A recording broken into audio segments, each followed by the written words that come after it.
Hi, my name is Claudia.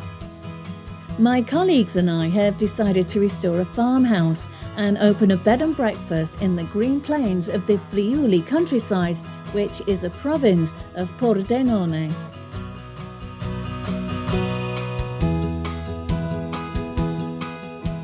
For our business, we use cotton duvet covers, which are very elaborate and unique, white cotton bath towels, and special silk and cotton tablecloths for the breakfast room, which all require laundering.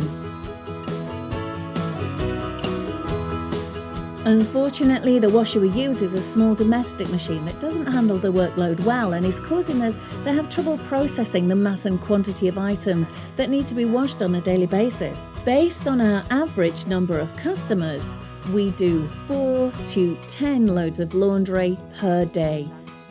And the work it takes to process this amount of laundry is very high.